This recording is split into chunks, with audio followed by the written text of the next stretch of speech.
I often wonder who created the term work life balance? Who came up with that? Obviously, someone who wasn't stressed out at work and having way too many things to do. Would you agree? So, this conversation came up last night with my 26-year-old son. We were messaging back and forth, and I was talking about, I really want to do a podcast episode that I feel is going to resonate with people.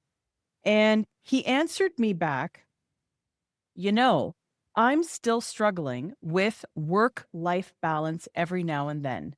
He's 26 years old. He runs a digital media marketing company, and he is struggling with work life balance. How many mid 20 year olds do you know that can honestly say that they're struggling with this? There's a problem here. So, this is actually what I'd really love to dive into today because have you been thinking that you're falling short? Like maybe there's something wrong with you that you can't get this work life balance thing just right. And I'm going to assure you that you're not wrong. There's nothing wrong with you. And I'm going to lead you down to the myth that we've been sold about work life balance. We're going to talk about my breaking point, why it happened, because I know exactly why it happened, and why work life balance almost feels impossible in 2025. But it doesn't have to be because of the way that I had to come face to face with how I was working, how I was living, how I was merging the two together. I have a lot of tips to offer you to rather than look at a work-life balance, we're going to look at it in another way that's even more helpful. So stay tuned till I get to the fourth section where we're going to talk about that. And we're not going to take a long time, but I think this is really going to resonate. And I think this is going to be really helpful to you. So let's dive in right from the beginning. I've got a bunch of notes here because I wanted to make sure that I really hit on every point. So I get this message from my son, and he's telling me that he is struggling with work life balance. Now, in your mid 20s, if you remember when you were that age, were you still going out? Were you still having fun? Did you still have, so many different relationships going on? And life hasn't really hit you very hard yet. Are you in that mindset, or did life start much faster, much earlier for you with a lot of responsibility? And here's the other thing that I was thinking while he was sending me this message. This is not a topic that is ever taught. It's never talked about, really. So where are people supposed to pick up these work-life balance tips and tricks and where? Where are you supposed to pick up these strategies when no one is teaching it? It's not taught in school. So here is what I remembered immediately when he told me this is I remember myself chasing this invisible ideal of what life should be. And it was being productive, being present, being successful, feeling fulfilled all at once, right? When you have it all, you're not supposed to feel stressed. You're going to be happy about it. And you've got energy and you're getting up and you're doing all these things, which you are, but it can't be going on long term or you will burn out. So my definition of work-life balance, I think it's a lie. I think it's a lie that we've been sold by, I don't know, gurus, by people who are helping you to achieve work-life balance. I don't think it's that. And I think that when people are applying for jobs or they're thinking about getting into a business as an entrepreneur, and they're thinking to themselves, well, how am I going to figure out the work-life balance issue? You're looking at it the wrong way. I thought I had balance. When I was 33, I was the perfect wife. I believe I was. I was doing everything right. Dinner was always on the table. Breakfast was always given to the kids. The kids were always ready and brought to school on time. And I was the perfect teacher. And I had all of my lessons planned. I was doing a master's degree. So I was educating myself. I was a great friend and I would host little tea parties for my friends. I cooked. I networked. I showed up, I did it all. And then I had multiple heart attacks. I had triple bypass surgery, and I had a stroke. None of it was related to heart disease that we know and understand now about plaque in the arteries and all of that. What happened to me was the artery in my neck spontaneously combusted and created this flood of blood clots to my heart within a nanosecond of my artery spontaneously combusting. Imagine. Why did that happen? Because of my ultimate drive for perfection, because I had to be on all the time. That built up cortisol, stress. I didn't realize it because I was just going. I was moving forward like we're supposed to do, right? Especially as women. There is the expectation that we can manage and handle a lot, which we can. However, it almost cost me my life. So when all of that happened, I had to stand back and I had to reevaluate everything. I had to reevaluate my role as a wife. Why did I think I needed to be perfect? And what did perfect actually mean? And what is entailed in being a perfect wife, right? Being a perfect parent. What does that mean? Does it actually mean, and I get this question a lot with coaching clients, does it mean that you have to be with your child in every waking hour when you're not at work? Is it quantity over quality, or is it quality over quantity? When I was thinking about the way the house has to be and the cooking and all of the expectations that I felt were on me from society, because to be quite honest with you, living on a Mediterranean island, I was seen as a foreigner, even though I'm half Greek and I was living on a Greek island. There was still the expectation that as a foreigner, I do things differently. So I tried very hard to fit in, learn the language, learn how to make all the meals, do things the way I felt that I was expected to do. So the idea of balance is one of the most dangerous narratives that are sold to ambitious people and sold to individuals. I find that women, and correct me if I'm wrong, go in the chat, go in the comments, correct me if I'm wrong, but I feel as though women strive for balance a little more than men do. Maybe it's the messaging in society. Maybe it's the messaging in what we read. But that is what my understanding is. Work-life balance looks really good on Instagram. And it is marketed as the key to success. The key to a fulfilling life is work-life balance. Just find your balance and everything else will flow right along with it. But real life, real business, and in real families, it doesn't work like that. Balance suggests that there is a fantasy where everything gets equal energy, equal time every day.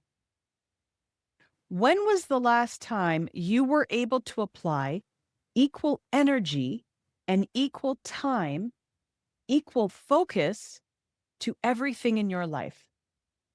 I'm pretty sure it's never happened. And I say equal, like do the percentage, how much you're working, how much you're spending time with your family, how much you're spending time for yourself, and then all of the other tasks and responsibilities that you have attached to what you do every day. To me, that sounds like pressure in disguise. That's what balance is. It's pressure in disguise.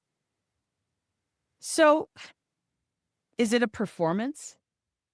Are we all just pretending that we are balanced human beings because we're just not being truthful enough that no, it's not balanced? And I don't even know if I could ever achieve the balance that I've been looking for. We are trying to perform in a calm way, like we've got everything under control. We are performing as though we are in control of everything. And we are performing as successful people, showing a facade that we've got everything under control. But if we're honest, and if we step back like I did, what I started saying to myself was, okay, am I doing it all right?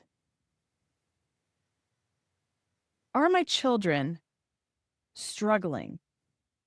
Are they missing their time with me? And what does that time look like? If I'm on my phone and I'm spending time with my kids, is that really quality time? And let's be honest, no, it's not. So if I don't have my phone with me, but I only have an hour to spend in the evenings with my kids, and no one is on technology, but we're playing a game or we're outside and we're doing something together, isn't that what will be more memorable than everyone in their room on their devices? And no one will remember that tomorrow or tonight before they fall asleep. So I think it's a matter of perspective and the way that we have been understanding the word balance. And that's what I want to talk about today. When you are trying to do everything and you are trying to be the perfect everything, it is exhausting. And not only that, but you will begin resenting something in your life. You will resent the job because you don't have enough time at home. You will resent maybe your kids playing and they're being loud and obnoxious because you have work that needs to be finished. So something starts happening if you're not living in alignment and you also don't start living in reality rather than this expectation or this fantasy that you think that life is. So what I realized at 33 is that I was never balanced. I was burning out beautifully. And when I was lying in that hospital waiting for the heart attacks to be over, and then the doctor came in and told me I had to have triple bypass surgery. And then I also had a fourth artery blocked. But he was going to hope that that one opened up on its own. And all of this because I was trying to be the perfect human being and balance it all. It wasn't worth my life. So fast forward to today. Why is my 26-year-old son now wrestling with this? Because no one has ever taught him. And yes, I am at fault for that because he has probably seen me running different businesses all at the same time. because I don't think I've ever just had one job or one business. I've always had multiple. The difference is that I wasn't vocal enough about how I was allocating my time and the degree of perfection that I was expecting to have, which I have lowered a lot over the last few years because I realized it was necessary in order to live life happily. So, balance is almost impossible in the world we live in today. And here's why I think it is. And I am going to switch this to a positive way, but I want you to understand that I know how you're feeling because I've been there and many days I'm still there trying to figure out, okay, how are we going to get this done? How do I not burn out? How do I keep my heart stress-free? Because that's always top of mind for me. So we know that life feels harder now. We know that expenses are higher. We know that there are always going to be expectations on us. We're noticing that boundaries are becoming blurrier. Have you noticed that? We are in an economy where we're expected to always be on social media. We are expected to answer our phones quickly, on demand, because people want to know the answer now, or people want to order a product now.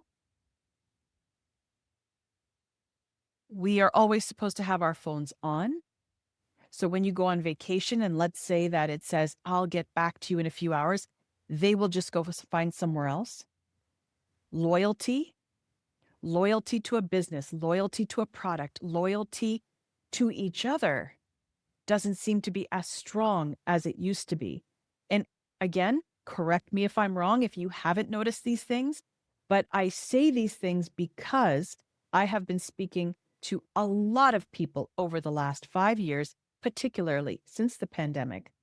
And I've noticed that there has been a change in behavior, in boundaries, in expectations that people have of each other.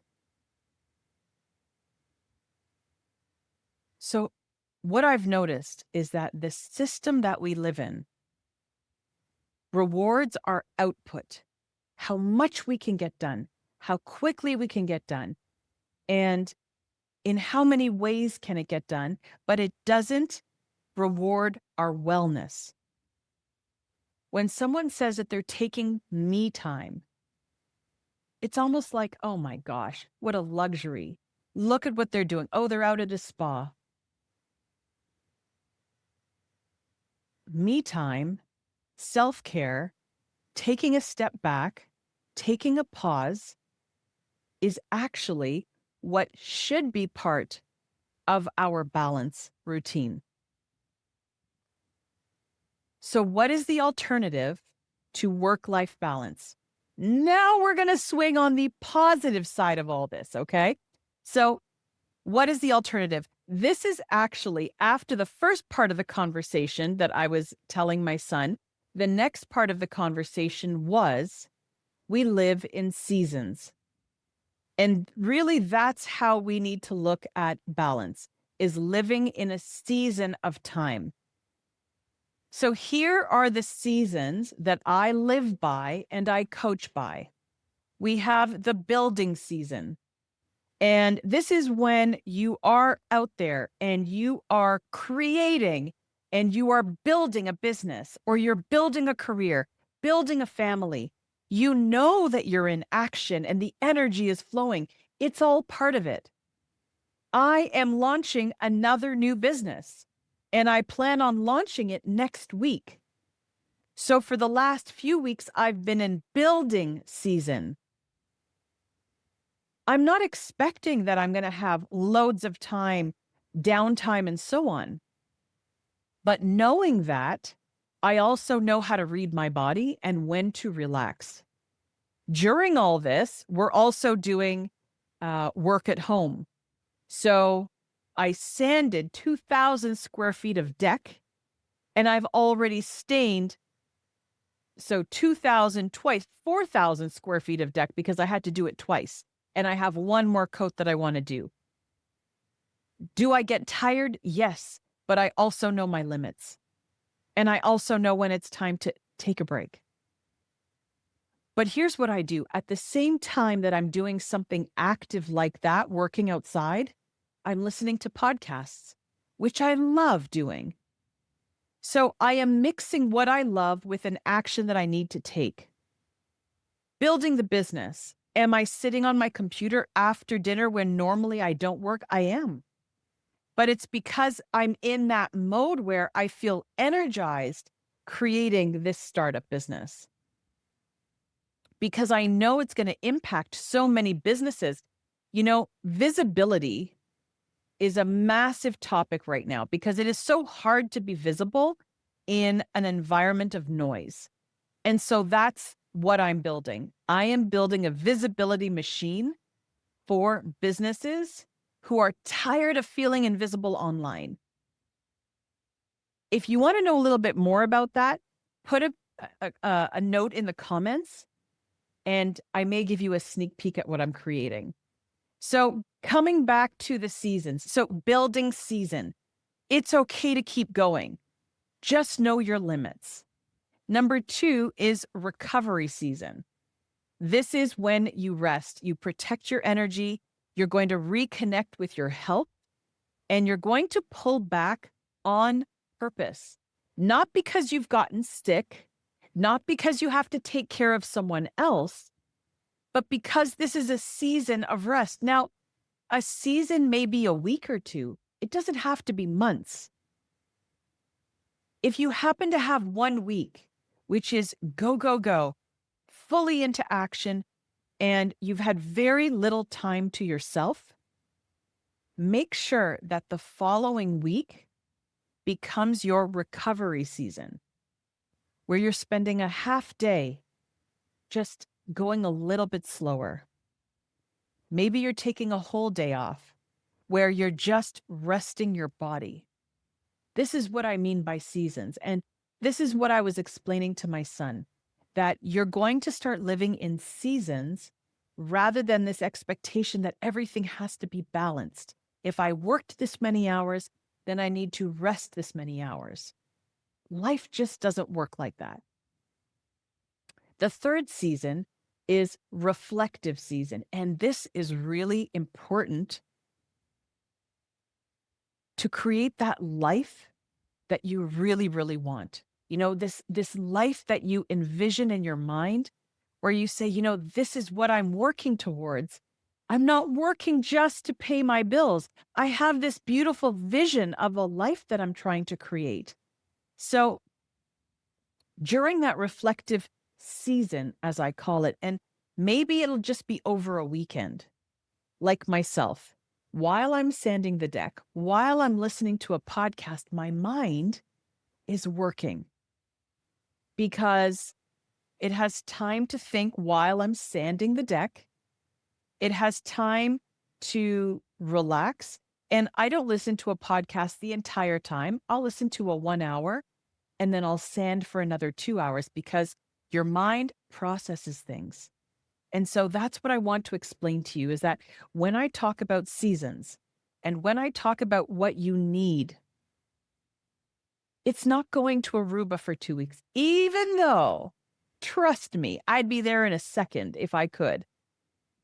It's about understanding that you need to just back away sometimes so you can really understand what's going on. Like, why am I killing myself right now?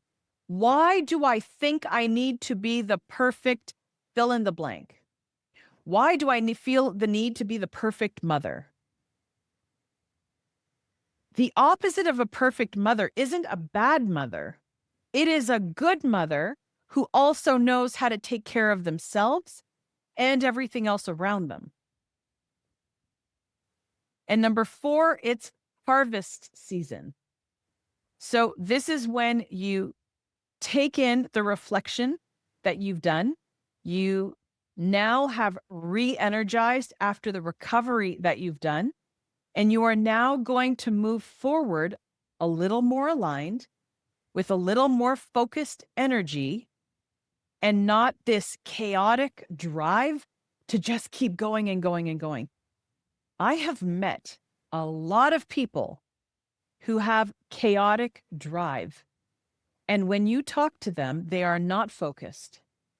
You say something, and then a minute later, they don't remember what you said. Or they are scattered. They don't remember where they are leaving things because their mind is always elsewhere. Bring it back. Take a pause. Reevaluate how you've been living. If you're applying for a job or you're thinking of creating a business and you are struggling and you're worrying about work-life balance, here's what I want you to remember. There is no job or business that's going to give you work-life balance. You have to create the system of seasons on your own and implement it with the business or with the job. It doesn't come from them. It's within you that you're going to create it.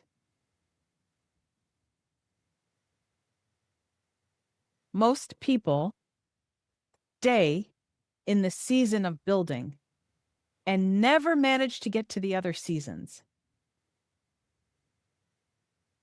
The problem with that is that your power lies in pacing yourself like a marathon runner. This is not a sprint.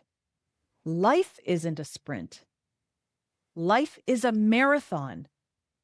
We are meant to move in between these seasons of building, reflecting, recovering, and so on. We are not meant to stay in one season like building and running all the time. That is how you end up like I did with multiple heart attacks and open heart surgery, how people burn out, and other people just collapse because they can't take the overwhelm and stress anymore. We don't want to go there. We want to be healthy. We want to keep moving to the next level and build that life by design that we truly are looking for. So here's what I want you to ask yourself. We are now coming toward the end. I have a few questions for you. I would love it if you wrote them down, or if you're on your phone, just make a note in your notes app right now. Here's what I want you to ask yourself. What am I doing because I truly want to do it? What am I doing because I think I should be doing it? What am I doing because I love doing it? So those are the first three. Next question. Whose expectation am I actually chasing? Whose expectation are you chasing? Is it a story from when you were young in how you're going to do things maybe differently than your parents? Is it an expectation of something that happened when you were in school? Is it an expectation because someone said something to you at some point in your life and it just really stuck with you and affected you? And the last question, what would success feel like? Not just look like. I think this is a really important question because not many people ask themselves, how do I want to feel 5 years from now? Normally, we're asked the question, what do you want to be doing 5 years from now? What does that look like? But nobody ever asks, what does it feel like 5 years from now? And it's the feelings, the emotion that actually attract us. That's why we love going on vacation, because emotionally, we retain the memory. Emotionally, we get connected with people on that vacation, or we feel connected to the country or the food or the atmosphere. It's an emotional thing. So we need to ask ourselves more often, how will I feel in 5 years from now if I achieve this goal of mine? Something that I want you to take out of today is I don't want you to give up on your success and your ambition. That's not the point. What I want you to release is the addiction to constantly be moving. I want you to release the addiction of constantly being in the build phase of your life and never moving to any of the other seasons. Alignment in life doesn't mean you're going to be doing less. It means you're going to be doing more of what gives you energy. And it also allows you to protect your energy. So if this has hit you, if you feel like, okay, this has given me a different perspective on this work-life balance myth, if you feel as though this conversation has really mattered to you and you have seen maybe a friend or family member who has been struggling, maybe struggling with perfection in their life, maybe they're struggling to really get things under control, I hope you'll share this episode with them. Whether you're watching this or you're listening to this, I think it may be something that a person doesn't have to feel burnt to the ground in order to be living this life of theirs. There is another way to do it. And just like I explained to my 26-year-old son, maybe start talking to your children earlier, letting them know that the idea of work-life balance doesn't exist and that you actually have to intentionally give yourself time for recovery, for reflection, for time with family. And remember, when we speak about time and the time we spend with people, which one is more important to you? Is it quantity or is it quality? Because what I know is that most people strive for a quality of life. They strive for a quality relationship with people. They strive for a high quality in their work, which requires focus on one thing. It's not about the quantity being churned out. And remember, quantity with your children doesn't mean everyone is on their devices, because that won't be memorable. So don't kill yourself with guilt that you're not spending enough time with family or friends. It's the quality that matters. If you had 1 hour for a coffee with your friend, you better bet that coffee would be amazing, because both know that the quality of time you're spending together, that's what counts.